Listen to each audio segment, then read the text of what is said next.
Assalamualaikum warahmatullahi wabarakatuh. Kita lanjut untuk soal bayi atau balita pada sesi kedua ya.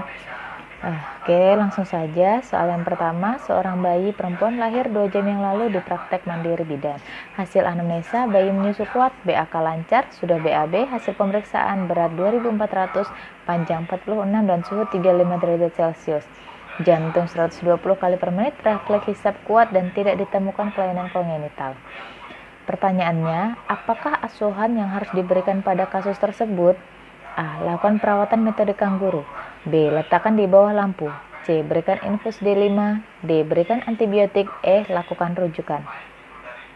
Oke, kata kunci pada soal ini yaitu berat lahirnya 2400, sedangkan kita ketahui bahwa berat lahir normal adalah 2500 atau lebih sampai dengan 4000 gram ya.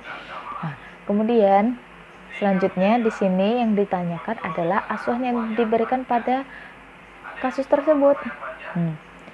Karena ini lahirnya di praktek mandiri bidan dan berat lahir 2400, namun dalam keadaan umum yang lainnya bayi dalam keadaan normal ya, ini tidak ada kelainan apapun, tidak ada penyulit apapun. Jadi di sini yang paling tepat jawabannya adalah A. Kita lakukan perawatan metode kangguru. Untuk apa? Untuk menjaga kehangatan bayi ya. Oke, kita lanjut dengan soal nomor 2. Seorang bidan melakukan pertolongan persalinan secara spontan. Bayi menangis kuat, kulit kemerahan, gerak aktif, hasil pemeriksaan berat 3600, berat 3600, panjang 55, terdapat pembengkakan pada kepala, teraba lunak, batas tidak jelas dan melewati batas sutura, serta tampak berisi cairan. Diagnosis apakah yang mungkin terjadi pada kasus tersebut? A. Sepal hematoma. B. Caput susedenum. C. Perdarahan intrakranial. D. Perdarahan subapneurotik. Dan E. Hidrosefalus. Di sini kata kuncinya pada soal tersebut yaitu pembengkakan pada kepala, teraba lunak, kemudian batasnya tidak jelas, melewati batas sutura. Yang paling jelas sekali di sini adalah berisi cairan. Maka kita harus sudah mengetahui, oh ini diagnosanya apa sih? Kalaunya kita menemukan kata kunci seperti itu. Jadi di sini jawaban yang tepat pada soal nomor 2 ini adalah caput susedenum atau B. Karena ciri-ciri caput susedenum itu harus paham ya kita ya, bahwa ketika caput susedenum terjadi itu melewati batas sutura ya, kemudian isinya cairan, berisi cairan. Sedangkan untuk sepal hematoma ini tidak melewati sutura, kemudian batasnya sangat jelas, kemudian berisi kayak seperti cairan yang nampak darah ya. Untuk soal nomor 2 untuk sepal hematoma. Jadi soal nomor 2 ini jawabannya adalah B, caput susedenum.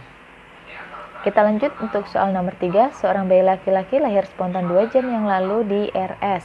Berat 4000 gram, panjang 55. Hasil pemeriksaan jantung 120, lanugo sedikit, kulit keriput, kuku jari panjang, gerak aktif, vernik caseosa mulai kurang.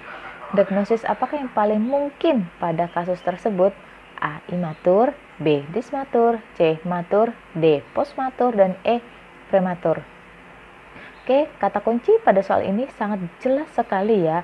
Lanugo sedikit, kulitnya keriput, kuku jarinya panjang dan geraknya aktif. Vernix caseosanya kurang. Jadi, diagnosa yang mungkin terjadi pada kasus tersebut adalah D. Postmatur. Bayi postmatur ini ditandai dengan kulitnya keriput, kuku jari panjang, dan vernix caseosanya kurang ya. Berbeda dengan bayi yang lahir prematur atau lahir matur. Ketika bayi lahir prematur, maka vernix caseosanya akan banyak sekali ya untuk bayi yang lahir prematur. Oke, kita lanjut lagi untuk soal nomor 4. Jangan lupa ya, untuk soal nomor 3 ini jawabannya adalah D, postmatur. Untuk soal nomor 4 lanjut. Seorang perempuan umur 22 tahun melahirkan anak pertama setengah jam yang lalu. Bayi lahir spontan, menangis kuat, gerak aktif, warna kulit kemerahan, berat 3200, panjang 50. Perdarahan normal, tanda vital dalam batas normal. Apa asuhan yang dilakukan segera setelah bayi lahir? A. Menghisap lendir. B. Memotong tali pusat. C. Inisiasi menyusu dini. D. Mengeringkan. Dan E. Memandikan. Oke, kata kuncinya di sini adalah bayinya lahir spontan, menangis kuat. Ini sudah dilakukan penilaian sepintas ya. Jadi jawaban pada soal kasus di sini adalah yang dilakukan segera setelah kita melakukan penilaian sepintas adalah mengeringkan bayi. Fungsinya ketika kita melakukan pengeringan atau kita mengeringkan bayi, maka kita dapat menjaga kehilangan panas sehingga dapat menjaga bayi tersebut tidak terjadi hipotermi ya. Oke, jawabannya adalah D, mengeringkan bayi. Lanjut kita dengan soal nomor 5. Seorang bayi umur 1 bulan dibawa ibunya ke BPM untuk imunisasi BCG. Hasil pemeriksaan berat badan 4000 gram, kondisi bayi sehat dan belum pernah sakit. Dari kasus di atas, bagaimana cara penyuntikan imunisasi tersebut? Oke, kata kuncinya kita tahu bahwa imunisasi BCG ya.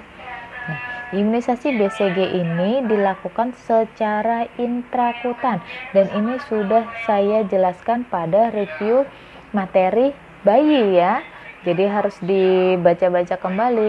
Nah, untuk BCG itu intrakutan, untuk DPT itu intramuskular ya. Dan selanjutnya ya, jadi jawaban soal nomor 5 ini adalah B, intrakutan atau di bawah kulit. Oke, itu saja untuk pembahasan pada sesi ini. Nanti kita akan lanjutkan lagi untuk sesi berikutnya. Terima kasih, semoga tetap berjaya untuk teman-teman semuanya dan lulus UKOM. Oke, semangat. Assalamualaikum warahmatullahi wabarakatuh.